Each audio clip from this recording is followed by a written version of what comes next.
Hello, everyone, and welcome to the Ebbenflow podcast, episode 15.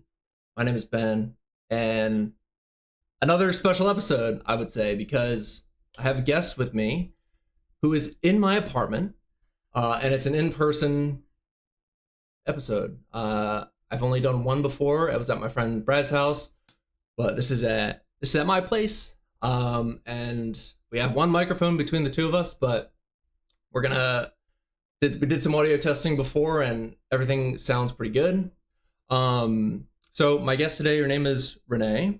Hi. Yes, hello. And I know Renée because we went to a cacao ceremony together about a year ago, only a block or two up the street from where we are now, which is it's pretty cool. It's kind of feels full circle. It was a really nice setting. Yeah. I kind of felt like my feminine side was like prominent because it was mostly women there. So it is nice to feel, because like everyone's both. Yeah. Everyone is masculine. Of course, yin and yang. And yeah, exactly. So yeah, that was a wonderful, like gentle, I feel, experience. And we followed each other on Instagram after, and a year went by, and things in our lives have changed a lot. And about a month ago, when I was in the thick of building my website, I came across a post from Renée that was like mentioning her website was like being built in the works, and it got me interested because I'm doing the same thing. And so I clicked onto her page and saw that she's like starting a business, and that I'm also starting a business. So it inspired me to reach out to her, and as well as when I announced my website, you like commented like congrats. So, and then you like DM'd me like cool to see that there's like a male life coach.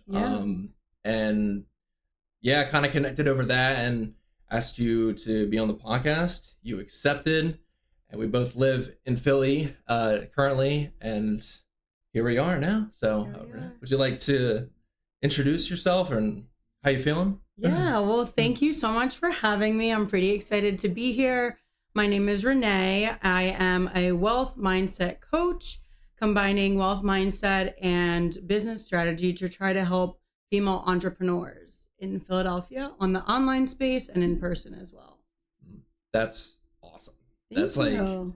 That's so cool that like you had this vision of helping like females like achieve their goals as well. Yeah. But kind of what you had to do was go through your own possibly limiting beliefs of like starting your own business, and then it feels like there's always like it feels two-sided in the sense that people who help others from a place of like some like peace of mind, knowing that they went through something and now they just want to like they want to share how they got through obstacles with others because they see themselves in others. They just want others to have the peace and success that they found in their lives. So what kind of like self-doubt and limiting beliefs did you experience before starting your business, and how have you used any tools to overcome those obstacles? Yeah, no, you're completely right about a lot of that. So I'll kind of unpack some of the history as to what got me here.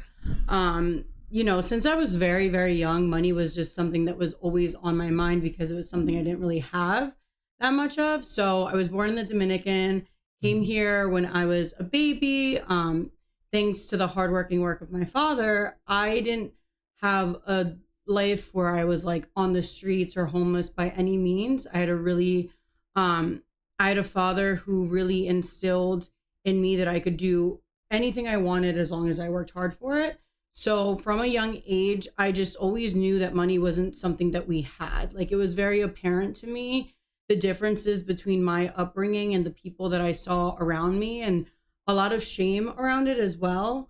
But then at the same time, there was this like dichotomy because I had family in the Dominican Republic that was way worse off, quote unquote, than I was. So it was like this weird thing of being the family with money in comparison to my folks back in the Dominican, and being that girl that definitely didn't have money, wearing hand-me-downs, in, you know, being in a richer neighborhood growing up too, because my dad worked really hard to make sure that we were in an area where we had good education. So there was just a lot of like conflict in my mind, and a lot of pressure also I felt on my shoulders, because since I was little, I always knew that I wanted to be somebody that made a lot of money, because I wanted to help out my family in the Dominican, and because I also had this almost like this stigma that people that made money weren't good people, and that I wanted to be different from that. So I went through this like journey in college, always working multiple jobs, always hustling for my money. But honestly, deep down, I kind of knew that someday in my life, something would click, you know, the debt would go away. Something was going to change if I just kept working hard. So speed forward to a couple years back, I was just at a job that was honestly making me miserable. I wasn't making any money. I was struggling really bad, was in a lot of bad debt. And I just overall wasn't feeling fulfilled in my life. I was, you know, doing a business consulting sales job, and I was driving around like killing myself every week, not making any money. And I was just asking myself, like, why am I doing this? Like this, my background's actually in psychology. So I started off leaving college wanting to be a psychologist, but I got into the sales world because I was told I wouldn't make any money as a psychologist. So again, I let a limiting belief shift me to sales. But what happened was I was driving around one day and I had this epiphany that because of this job that I now had, I actually knew everything I needed to know about starting a business. I also recognized that my approach dealing with small business owners was a lot different than some of my counterparts or some of those, you know, stereotypical salesy people. And I realized that I actually could make an impact in sales because I was doing that every day with these small business owners. So I realized I wanted to get into coaching, which very similar to psychology. And once I found the perfect program for me too, it's like it all just came together. And so what I was doing on the backhand, I was listening to a lot of podcasts, reading a lot of books, doing a lot of the inner self work to really transform what was going on in my life. And it's crazy. In like a few months, I feel like I did a complete 180 in my life. And it's like everything that I had been working on internally was just showing up for me in the physical reality too. So, it was maybe like a year later from when I initially started the journey that I completely erased my debt. I started going on trips to Europe. I just started crossing things off my bucket list left and right. And I was like, you know what? Like, I got the hang of this. Let me help other women do the same thing. Because, you know, then I transitioned into, at the time, I think I was a yoga teacher too. And I was witnessing all this stigma surrounding wealth and other women in the holistic wellness business, creative business. They all had beautiful dreams, really enjoyed what they were doing, but almost like this internal glass ceiling, I call it, like a self-limiting glass ceiling. And I just knew that like, we can do better than this. I know that like, it's like they had the desire for more, but was settling for less type of mentality. And it's because of all the societal program around women and getting money and healers and making money. So that's really where I wanted to start off, like really, you know, helping with my community, is just showing women that it's okay to ask for more. You don't have to settle for less. And it doesn't make you a bad person to want money and to want to be wealthy, because we actually need more money in the hands of people that are good and are going to do good with that money. You know what I mean? Yeah. So that was a long-winded story to just give you a little bit of background as to why I got into this and how I got here. Nice. Let me pause there and see if you have any questions for me. Yeah. Oh, that was awesome. Yeah. I like your view on, because there is like a lot, like people say like money is the root of all evil. That's one of those beliefs. Yeah, those Yeah. you always hear it when you're a little kid, and it stays with you. Right? And you're just like, well, if it is, then if I make a lot, then like, does that make me a bad person? Mm-hmm. But can I still make enough for myself to like enjoy my life, but maybe not like hoard it all, like Mm-hmm. I don't know, like a billionaire would. Yeah. I mean, personally, I don't want to be a billionaire. Yeah. I'd rather like once I'm set, once all my monthly expenses are covered, like I'm ready to put everything back into my business and back Yeah. into like the community that I've built as I'm building my brand and my business. And I think it starts with like, I love how you did like all of like your inner work of like reading or Mm-hmm. maybe meditating or just reflecting on life and existence, Yeah. and questioning like what is it like really all about.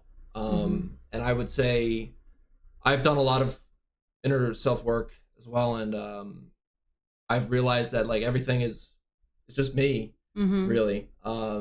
And if I'm helping other people, I'm helping myself, but not in a selfish way, in like a way that's this is this is just existence. Like you're Mm-hmm. here, might as well help others. And like, because if you have money in your mind as like an end goal, Mm-hmm. let's say like you want to make $1 billion and you spend a lot of your life with only that goal in mind, and then you have $1 billion, I would say a goal like that is short lived, because Mm-hmm. it's stemming from a sense of control, and that like you need to have this much in order to be happy. But it's more of like a sustainable goal for you to do things that you like genuinely enjoy, not for profit, but because it's just an expression, like an authentic expression of who you are. And I Mm-hmm. feel like this business that you're building is authentic to Mm-hmm. you. Just the way that you like the way that you're coming across as you're talking about it. It's really it's honestly it's inspiring to Oh, hear. thank you. Yeah, because I I've not seen myself being an entrepreneur Yeah. up until a couple months ago when I did start my own business. So it really starts with that inner work and self-reflection and changing your perspective on yourself. Like, Yeah. That's a lot of what we do. mhm, I like what you said about it being sustainable, because that's one of my values, is that we're going to create a profitability that's sustainable for you. And the biggest difference in my model of coaching with a lot of traditional coaching methods is that we're actually doing a lot of inner work on your subconscious mind and your subconscious belief. Because a lot of times, you could tell yourself, you could say all the affirmations in the world that you want this and you want that, but subconsciously, if you have any judgments about being a millionaire or even being somebody with money, every single time you're going to self-sabotage. Like, think about how we have all the resources, all the information out in the internet, and we still have good-hearted, good people that are entrepreneurs, that are business owners, that miss their mark or fall short of what their goals are, and it's because of these subconscious beliefs that are bringing them down. mhm, So it's really important for me that, number one, we're working with um our subconscious mind, and because that's also runs 95% of our behaviors. Number two, we're actually going to do a vision and values alignment in every single one of my sessions to make sure that we're constantly checking in with ourselves, that what your hopes are for your business actually align with the true values that you have. Because like you said, no, when people think, I want $1 million, I want $1 billion, they don't actually want $1 billion or $1 million. Like, what does that right. money mean to you? And so we do Mhm, the deep work to figure out what it is that you want. That way you can go after it without those negative beliefs that are keeping you down. mhm, exactly. And I actually I did do some homework. I did a little bit of research on Yeah. your website. You mentioned something called NLP. Does that Yeah. have to do that has to do with, can you 100%. explain a little bit Yeah. about So that? my certification is in neuro-linguistic programming, which is awesome because it's a holistic way of coaching, because it looks at the words that you speak and the language that you use, along with your neurological processes, so the patterns that are happening in your brain and your behaviors. So that's where the neuro-linguistic programming comes from. So it's really important in this model that we're watching what we say and how we say it, because there's a direct correlation with what it means in your brain and the kind of behaviors that you're making. So I really love it because it's a lot more comprehensive, and it gets to the root cause of what your challenge is, versus working on a more like superficial, like action steps and superficial probing type of thing, which is what a lot of traditional coaching models do. Mm-hmm. Okay, that's super interesting. Yeah. Does it, because I'm not sure if you mentioned it now or on your website, but our brain has a tendency to get better at the things that it's doing habitually. Exactly. Thanks to neuroplasticity. Yep. Yeah. Which is awesome because, I mean, on one end, it shows why constantly like saying the same things, like even making jokes like I'm broke, I can't do this, I'm broke. Like you are reinforcing that in your brain. Your mind knows no difference between you just saying something and you truly believing it. But the nice side of that is that we could also rewire those neural networks by doing the same repetition, but for something that's going to be a lot more resourceful for you. Mm-hmm. Yeah, like maybe like questioning that belief. Like it starts with that. Like you just, because what you're doing is like coming up with excuses. Like I am this. I am like I'm not able to live like the life that I'm desiring in my head. Even though I don't really know what that looks like. Yeah. Maybe it's like being okay with not knowing what it looks like, but it's change. It's different from what's happening now. Yeah. And if I have these habits going on in my brain, and I'm saying like these words that are like expressions of those beliefs, then I can start to change my actions that I'm taking. 100%. So you do that in like every session, or so you know, a lot of this doesn't happen overnight, which is why both of my bigger programs are between 3 months and 6 months of training. But regardless of what we're doing, we're always going to be doing 3 things continuously, and that's going to be unblocking those limiting beliefs.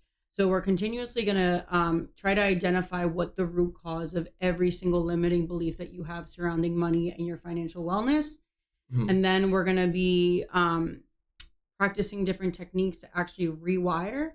And I'm going to be giving you tasks every single session that we have, so you can take home and actually like practice it and, you know, increase that neuroplasticity working in your favor. And then we're going to be taking aligned action, which is part of that tasking, because you know, you could have all the information in the world, you could have all the understanding in the world, but if you're not actually putting it into action, you're just going to be stuck. You're going to be rowing the boat and staying in one place. Yeah. So those 3, that's part of my 3-step methodology, to be continuously reevaluating and uncovering and then rewiring and taking action. Yeah, it's the application, really. Exactly. That's like, you can learn all the concepts in your sessions, but it's like, from your client side, I mean, they have to take responsibility for their life as well. Yeah, and accountability is big. Because if they're looking, basically, like if they're looking to you for like all of the answers and ways to achieve this wealth, then that's coming from like a place of need.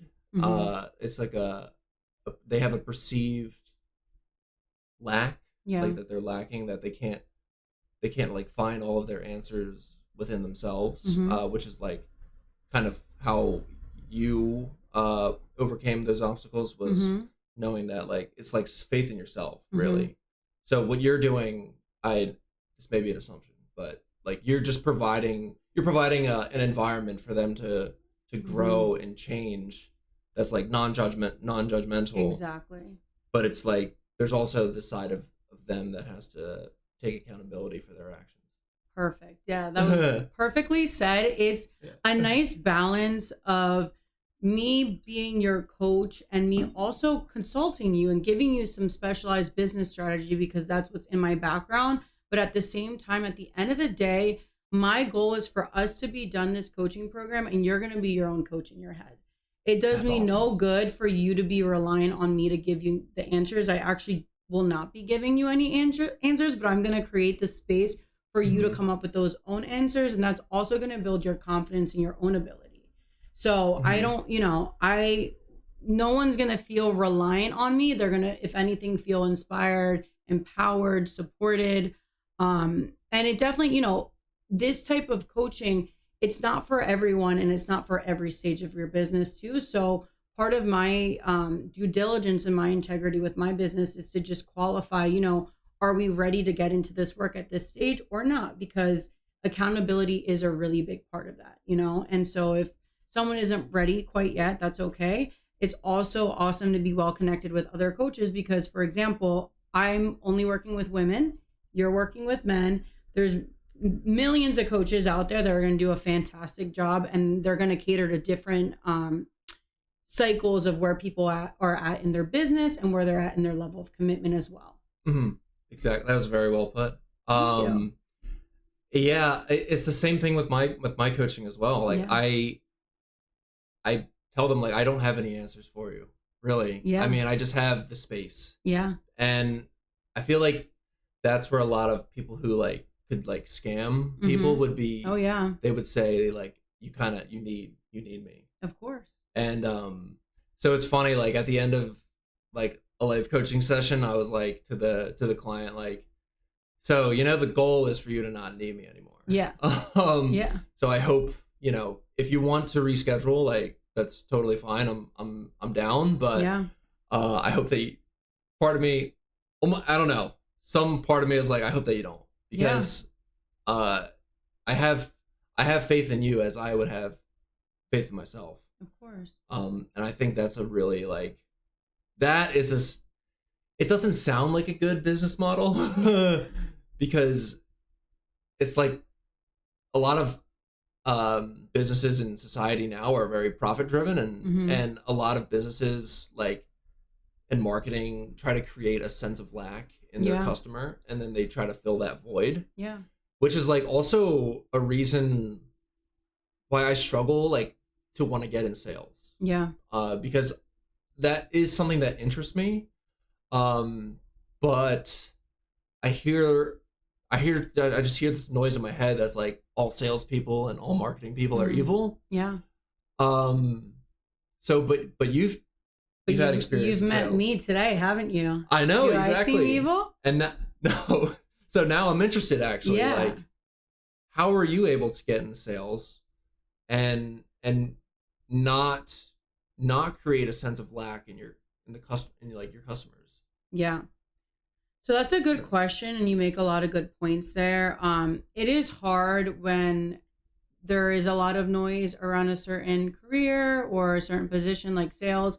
And this is one of the biggest things that I see with the people that I've helped so far is like the stigma even surrounding sales. Well, if you're going to be successful in your business, you do have to sell. Like that is the business. But even that word selling, like it gets such a bad connotation. But if we can reframe that and frame it in a way of there are people that desperately need what you're doing and you're providing that service for them. Does that feel uncomfortable if we think about it this way? If we frame it to you're not scamming anybody out of this, you're actually like the answer to somebody's prayers. Like you're actually the butterfly effect to somebody being able to do what they love and helping other people do the same in like providing their service. You know what I mean? And that also brings me to another point that I teach my clients desire marketing versus pain point marketing, which is what's traditional in the sales processes that I've been in is like, let's poke at the pain. Let's talk about, without me, you're suffering from this, and that. Well, it's actually more effective, and research shows to talk to your audience's desires and put them in that space of this is what life could look like for you. And that's actually going to be way more effective, and it's actually going to feel way more empowering for the people that you're serving when you can actually put them in that space that they want to be, because people already know their pain. They already know what it feels like to be down on themselves for X, Y, and Z reason. But imagine what that purchase process looks like when they're actually excited and ready to move forward with you because you've painted a beautiful picture of what could happen. You know? Yeah. Like for me, sales is just like a transfer of excitement from like, I know I can help you to get this. And then once you decide you're excited too, that's when it's like, that's when the magic happens. For real. Yeah. I love that. Because yeah, like you can't, there's a saying like you can lead a horse to water, but you can't like get it to drink. Yeah. Because you can't like force what you're selling upon someone. Like you have 100%. To, yeah, right. Like paint that picture. Like this is like what this is. You could just offer them the option. Like this is what life could look like. Yeah. Does that excite you? Yeah. Or anything? And then if it does, you ask the question. You didn't say like, this is so exciting. Like this is way better than how you're living now. Yeah. Like that's coming from like a place of judgment. Yeah. But from a place of curiosity and excitement about what you know is outside of their reality, and what like that it is possible to bring them into something like that, then you inspire them from like the inside. So that makes you want to, makes them want to like buy your product. Exactly. I don't know why I had a hard time saying that, but that's okay. Buy into the transformation. This change that they're because like you said, they know their pain. They know they want to change. Yeah. And here's the change you're offering them. Yeah. And this so we'll do workshops on this kind of technique with my clients so that they can do this in their business too, because it's the same thing. And that's what's so cool about this. It's like everything I'm doing for my own business, I am teaching you as well.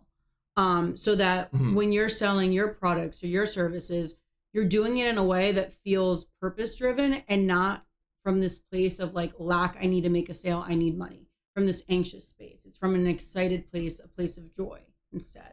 Yeah, exactly. And it like also, I thought of another reason why I tend to stay away from sales is like, if you're doing it for corporate, you have your market, like your targets, and they like get, like you're inching the goalpost forward every year. Yeah. And part of me is like, oh, but that means I have to like perform better and better each year. Like, what if I don't do that? Like, that's gonna.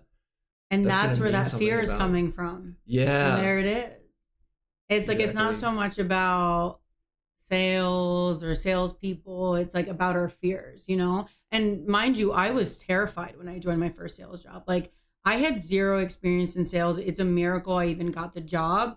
But it's funny because I was coming in with a psychology degree, and it just so happened I was talking to somebody who was really interested in psychology, and they saw my degree as an asset. They actually were looking for someone that didn't come from business, that didn't come from sales already, because they wanted something new in the organization.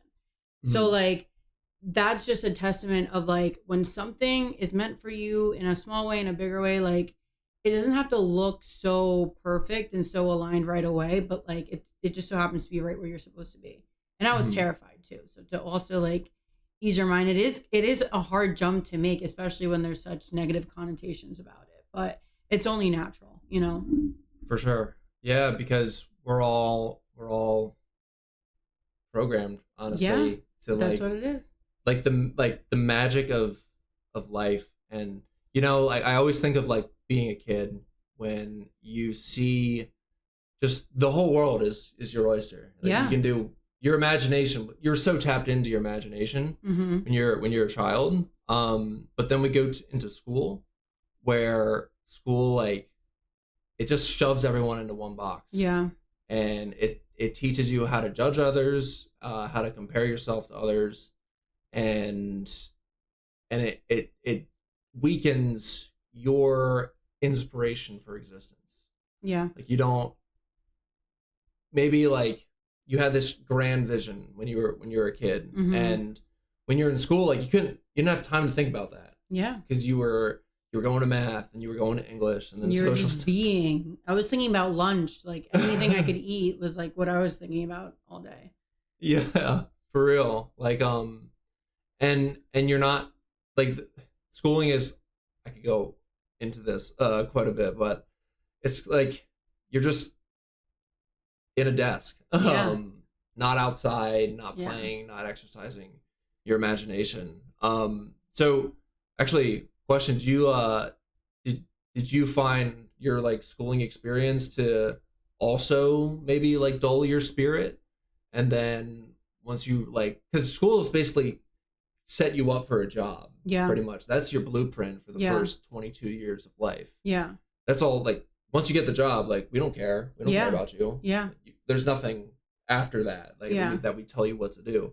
And a lot of people get confused Mm-hmm. once they graduate because they get into a job that they thought they always wanted, Mm-hmm. but then they realize maybe I don't want to do this all my life. Yeah. So I think I had a pretty positive experience with school just because it was my escape. So to escape the life that I was living at home, in my teenage years, which was at the time a sad life, like school was my escape and I loved it. I loved studying. I had it in me that I was going to move far away and like never come home. And school was really like, that was the place that I actually felt very comfortable in. So I'm really grateful for my experience at school. And I know that's not everyone's experience. But for me, it was, for somebody who loves to learn, it was my safe space. And it was a place where I felt like I could be myself and I could nerd out and like not get judged for it. And yeah, I don't know. I had a good experience with school, but there you go. yeah, Nice. how much did they prepare me afterwards for other stuff? I'm not even sure. Yeah, not even sure about that. Yeah, like you're not really taught how to do taxes. No. Or, like, Oh my buy a gosh. house. No. And I mean, actually, we're gonna put it that way. It's like I wish I knew all, even just like the spiritual stuff that I got into, I guess, after school then, because my life would have been totally easier. Like I would have been way less anxious. I would have had way more trust in my future. I was a pretty anxious person most of my life up until a couple years ago. Like insane. Yeah, same. PTSD, anxiety, like it was a lot. And I do wish that they had, I don't know, just it wasn't so like accounting and things that like were kind of like superficial. For or sure. what, at least what I thought were superficial. Yeah, like you didn't have any yoga classes in school or anything, or like meditation? Not meditation. No, I think there was a yoga class. There was definitely a dance class, but maybe also this could have just been the time. Like, I don't know. In early 2010s, I feel like this was all very new. And I remember like having a Reiki session and being like, what the fuck is this? And now I'm a Reiki practitioner.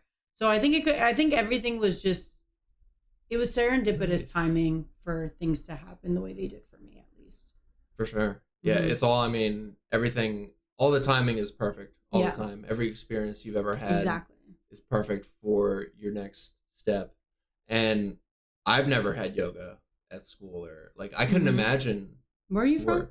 I'm from like around here. Okay. Suburbs of Philly. Okay. Yeah. How about you? Me too. Okay. Yeah, near King of Prussia Mall. Okay, like nice. Mainline area, yeah. I'm Montgomeryville. Okay. So yeah, but what was I saying? The yoga. Yeah. Yes, like that. I got into yoga 2 years ago, probably around this time. And I used to think yoga was just for girls, or if you're gay. Yeah. And I never like batted an eye at it.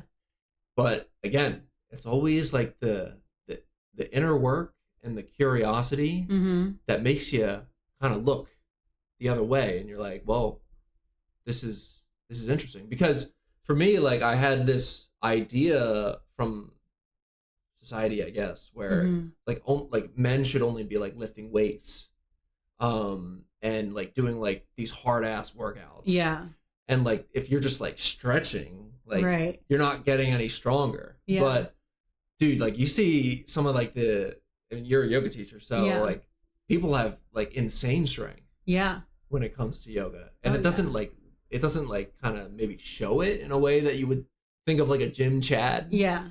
But it's like a way more, I don't know.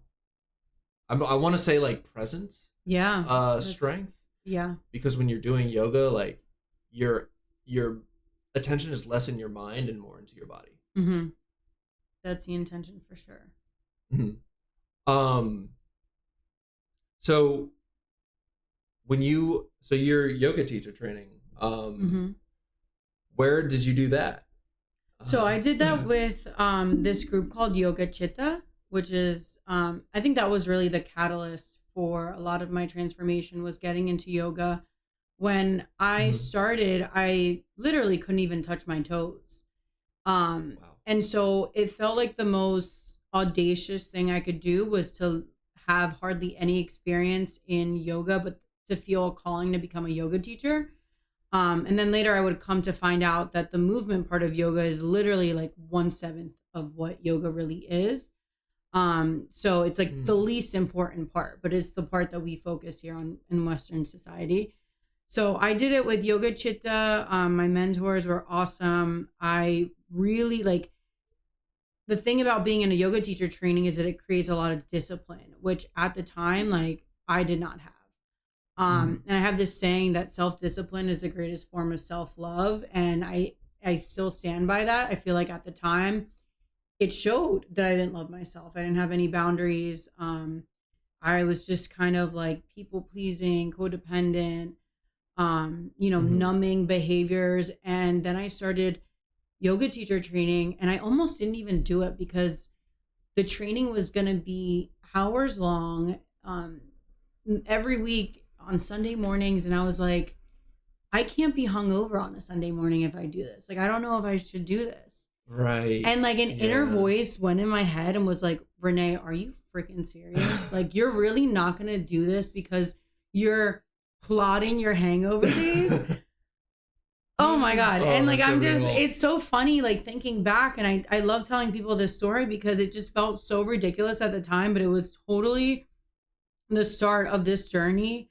And I'm glad I did it. I never went back. And yeah, now I also love practicing yoga. I love talking to people about yoga and meeting other people through yoga, because it's really more than just that physical practice. Like you said, it's about being in the body. It's just like, there's so much to it. I feel like more than meets the eye, for sure. Definitely. That's awesome. The commitment part of it as well. Was it in this country or was it? Yeah, it was here. Yeah. Okay. So nice. 'Cause I know some people go to like Costa Rica. Oh yeah, absolutely. Cool. Yeah, it was in this country. It was half online, half in person, and every yoga training is different. But yeah, no, it was good. It was a good time. Mm-hmm. That's a lot going on. Yeah, and that story that you were telling yourself of like, maybe I can't do this on Sundays because I want to go out to drink on Saturdays. Yeah, it sounds ridiculous to me now, but it was so my life then, for sure. Yeah, I feel like and this is a story that I'm telling myself, but I maybe couldn't commit myself like that because I like to go out. I don't know. Exactly. I don't drink anymore, but I'll go to like the club. It's fair. And that closes at 2, and then yeah. I love it. No, it's like the people gotta know this is so real. Yeah, and it takes a lot, and oh man, like what an interesting like change of self-perception. Yeah. In order for you to go in and take that commitment, but like, and also like the coming out the other side of it. Yeah. You know, like it changed you. I'm chuckling because I'm trying to figure out how you could be at the club till 2 a.m. and not be drunk. Like, you enjoyed it? Oh yeah. Because that's the only way I could stay that long is if I was drinking. But I guess I'm like built different. Okay. Because I love to dance. Okay, that's true. Yeah, and part of the reason I quit drinking was I was like, it was a Saturday. I was day drinking a lot.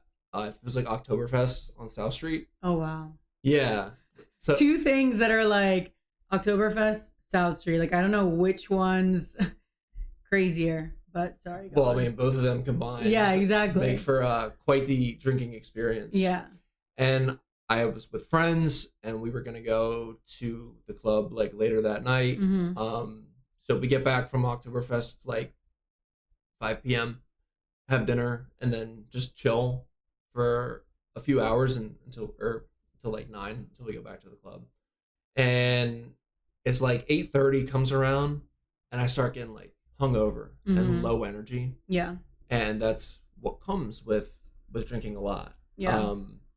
And I didn't even like want to go to the club anymore at that point. But I had friends there. And I was like, well, I'm not gonna just stay at home while they go out. Yeah. So FOMO.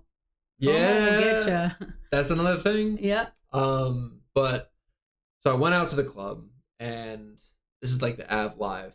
I don't know if you ever heard of it. Oh, but I've heard of the Av. yeah, I'm like I've been at the Av. Nice. Of course. It's awesome. I'm kind of like a regular there. Yeah. They have good shows. Yeah. Yeah. They have like awesome, like top headliner DJs play there, which is awesome. But I was there and just wasn't like feeling myself. Yeah. Like I was feeling very lethargic, and I only just kind of like swayed around a little bit. But like normally I'm like jumping up and down. I'm like moving to the beat, and I just didn't want to feel that anymore. Like I don't go to the club to be lethargic. I go to like express energy and myself. So I quit. Yeah. So I stopped drinking right there and then. Damn, that was the moment. Yeah. And it's priority. Yeah. You know? Yeah. Drinking over dancing. That is true. That's a good point. Do you drink or? Yeah. No, Okay, nice. I enjoy a good cocktail. I enjoy a good craft beer. What wasn't serving me was like the drinking to get drunk. And like I think that's also like it's important to talk about, because it's like there's nothing wrong with drinking, there's nothing wrong with not drinking. It's just, but anything that you're doing in excess that like really is doing more harm than good, which it definitely was for me, like should probably, you know, just reevaluate your relationship with it. And that's definitely what I did with drinking, because it just like every freaking time I was like crying all the time. I wasn't like a mean drunk, but I was definitely an emotional drunk. And shout out to my friends who've like loved me through that phase. But yeah, there was just a time where I'd be like, dude, like this is not the life I want. Like I like literally saw my future, and my biggest fear at that time was that I basically like wouldn't live up to my potential due to my social life, which sounds like ridiculous, but that was like my biggest fear, is like I'm just gonna get so caught up in this social life that I'm just gonna like skate on by for years and years and years, when like I know that's not who I am at my core, you know. And it was also post-COVID time too, so I feel like just, you know, at the time I was like kicking myself. I didn't do anything useful with the COVID time, so just doing a lot of self-evaluation at that time too. Oh yeah, nice. That's awesome. I resonate with that a lot, because I mean, I live above a lot of bars and restaurants, and so it could be very easy for me to go into that lifestyle of like just going out to drink every weekend and just like going out to eat. But I know like there's something that doesn't like resonate with me. That kind of a lifestyle. It I was gonna say it feels like being in the Matrix type thing, and not free really, because like freedom to me is being able to do like, you know, financial freedom as well, and location independence. That's why like I love having a remote job, because I can work from anywhere as of now, and then once I get my business like off the ground and that running, then like I can just travel. Exactly. That's the goal. Yeah, for real. Could you see yourself like staying in this area, or like just traveling around more, or settling maybe, because I have some, but I want to hear Yeah, I love Philly. Philly is my heart and soul, but once you get that travel bug, like, I don't know. It's not that I would come, my roots will always be here, but I have so much more of the world that I want to see. So absolutely, my coaching's online. And I've done that with the intention of like, that's the life that I want to live for myself, is being able to coach from wherever while still being present for my clients. Same. And you know, I've seen a lot of people do it. Their clients are happy, they're happy. And I feel like COVID also really showed us how much we can do online.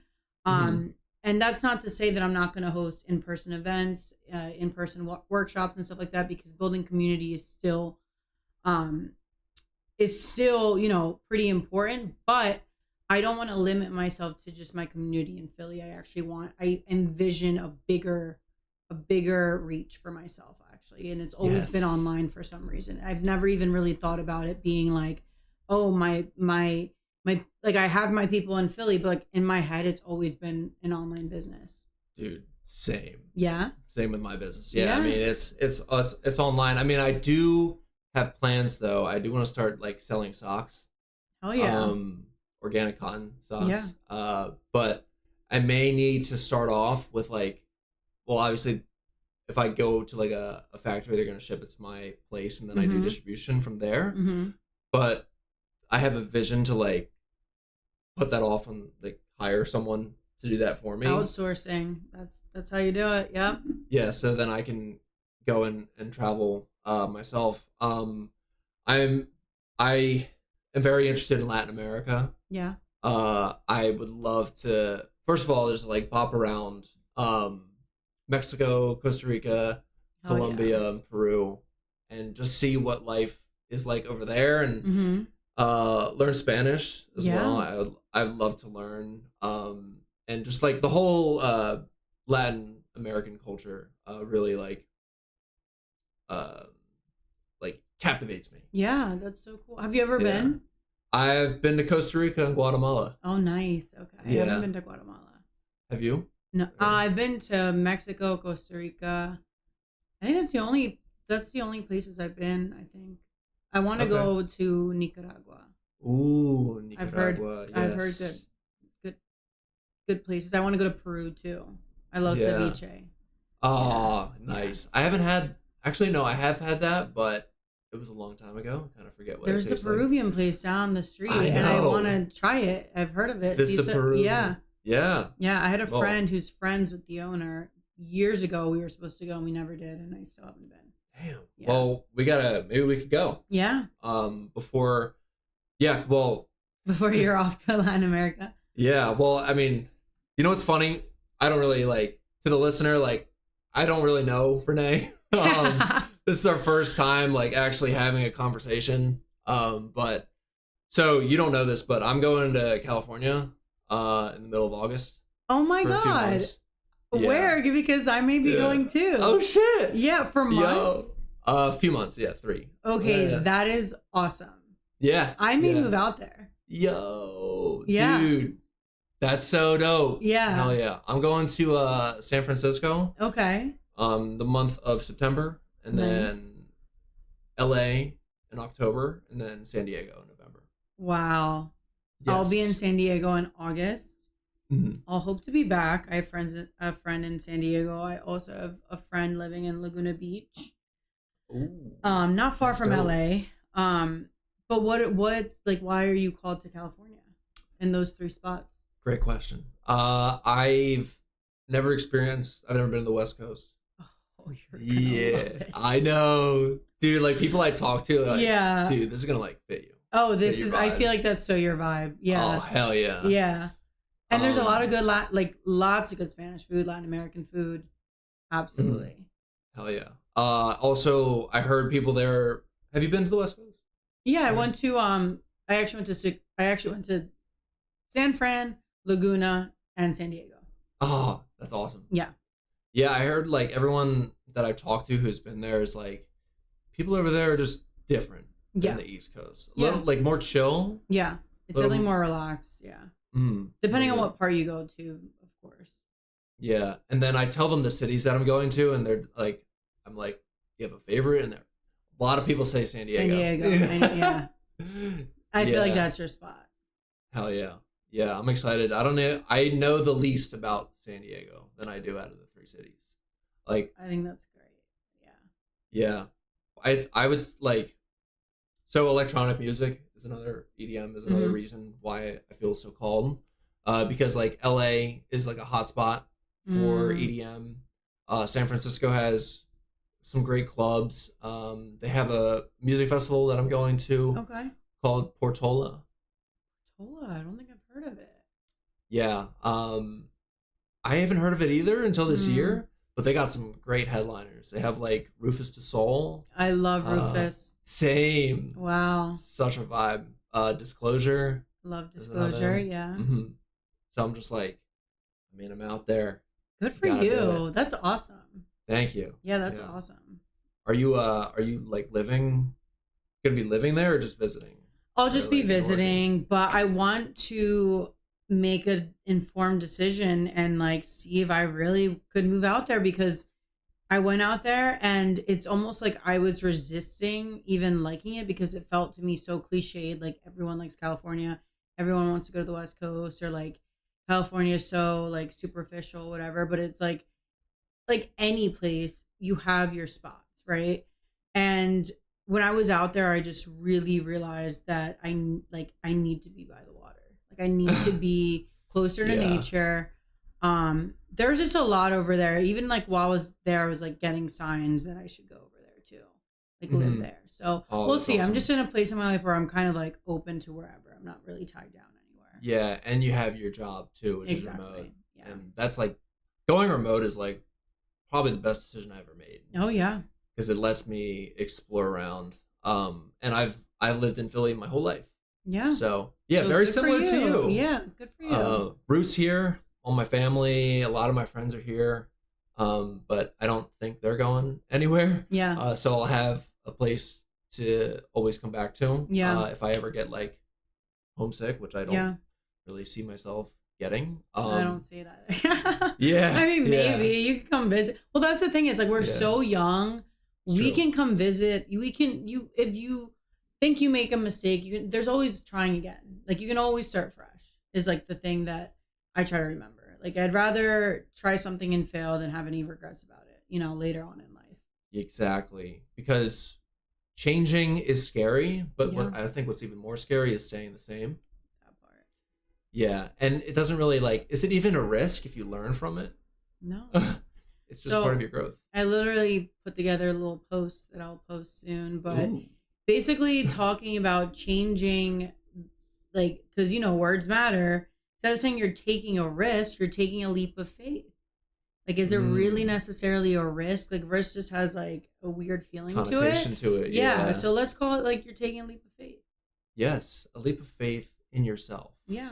It's really, that's what it comes down to, is just having faith in yourself. Yeah. Because you're all of you've ever known, and you're afraid of the unknown, but the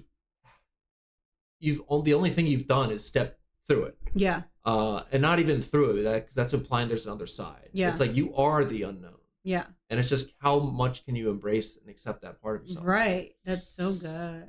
Yeah. Yeah. That's so good.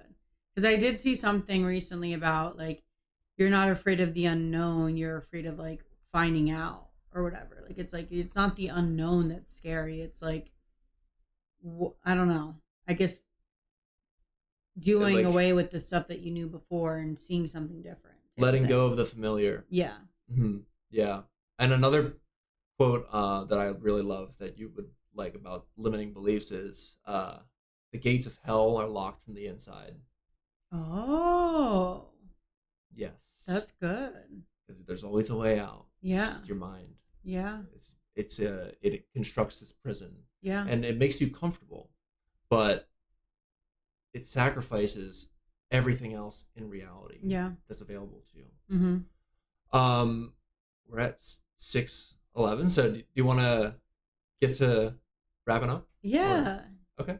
Cool. Well, this has been a fucking awesome conversation. Time flew by when you're having fun. Yeah. Holy shit. Yeah. we talked about some good shit. Yeah, we did. I'm excited to listen back. But yeah, Renee, would you like to like let people know? You know, plug anything? Sure. Thank you for allowing me the space. So if you guys want to learn a little bit more about what I'm doing, my coaching methodology, you can just go to raymariamindset.com. That's my website. And my Instagram is raymariamindset. You know, you could be whoever you are and you can come on there, see some good tips, wealth strategies, and just, you know, empowering stuff to help you in your next wealth evolution. So thanks for having me, Ben. Yeah, no problem. I will include your Instagram and website in the description. And of course, thank you for coming on. I'm excited to connect with you more in the future because I really thought this was an awesome chat. All right. Thank you so much. Yeah, no problem. All right. I'll catch you on the next one. Bye.